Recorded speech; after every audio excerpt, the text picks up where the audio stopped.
Chapter 19, The Quiet Before the Next Step.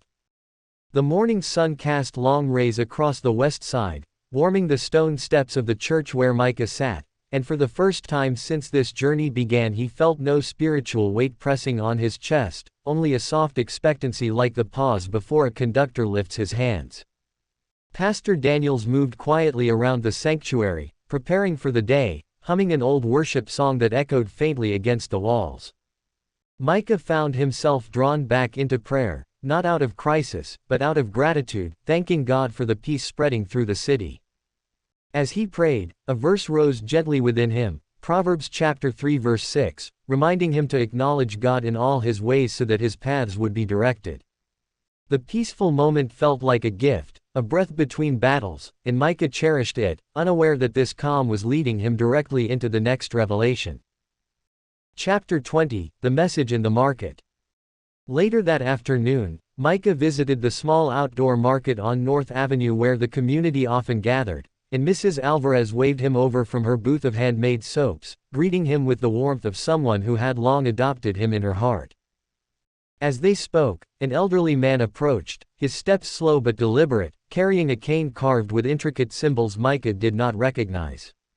The man asked if he could speak privately, and though his voice trembled with age, his eyes carried a clarity that felt ancient. He told Micah that he had dreamed of him, that God had shown him a young messenger rising in Chicago, and that Micah was to prepare for a gathering that would happen soon, a moment where many would seek answers. Before Micah could respond, the man recited Jeremiah chapter 1 verse 9, which speaks of God touching the prophet's mouth and putting his words within it.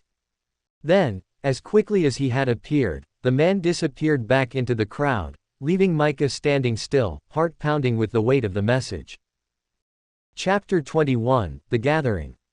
Word traveled surprisingly fast, carried through prayer groups, youth ministries, and community centers across the city, and within 48 hours people began arriving at the church, some curious, some desperate, others drawn without knowing why. The sanctuary overflowed, and chairs were set up in the hallways, the balcony, even outside under the late afternoon sky. Pastor Daniels looked to Micah with a mixture of awe and humility, acknowledging that this moment was not orchestrated by human planning but by divine appointment. Before speaking, Micah prayed quietly, asking for God's guidance, and the answer came through a calm certainty that settled on him like a mantle.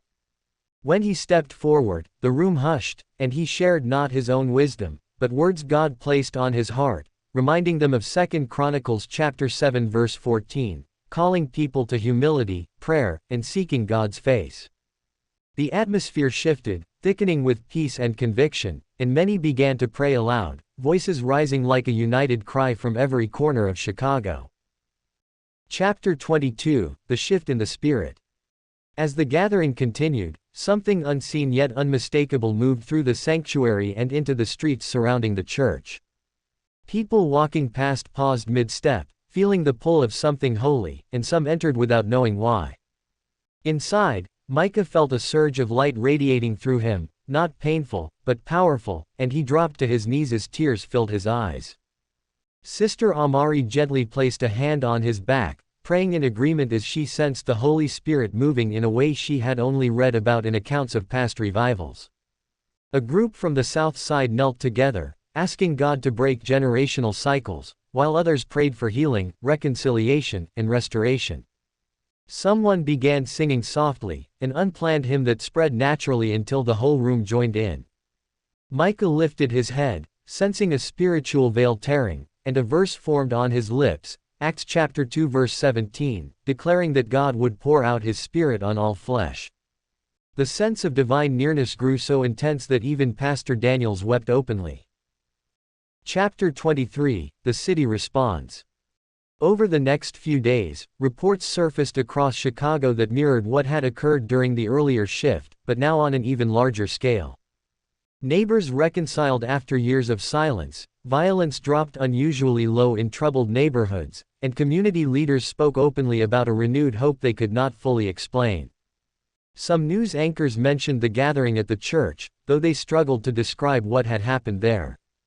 Micah walked through the city with Pastor Daniels, watching the spiritual fruit unfold in real time, and he felt both humbled and amazed at what God was doing.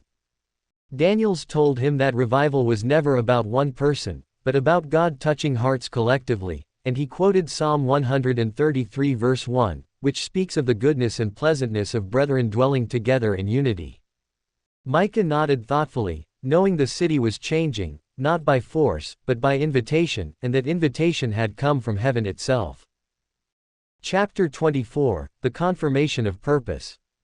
On the 6th day after the gathering, Micah returned to the lakefront where everything had begun, the water calm and reflecting the late afternoon light. He sat at the edge, listening to the gentle rhythm of the waves, when he sensed God speaking to his heart, not in words but in a warm, undeniable clarity. He understood then that this was only the beginning of his calling, that God had not chosen him for a single moment but for a lifelong journey of faith, leadership, and spiritual insight. He thought of everything he had witnessed, from the dark oppression that once threatened the city to the radiant peace now settling over it, and he felt overwhelming gratitude. Pastor Daniels joined him quietly, placing a hand on his shoulder and reminding him of Philippians chapter 1 verse 6, which promises that he who began a good work would be faithful to complete it. Micah smiled gently, watching the sun lower toward the horizon, knowing that the promise over Chicago, and the promise over him, was now firmly established.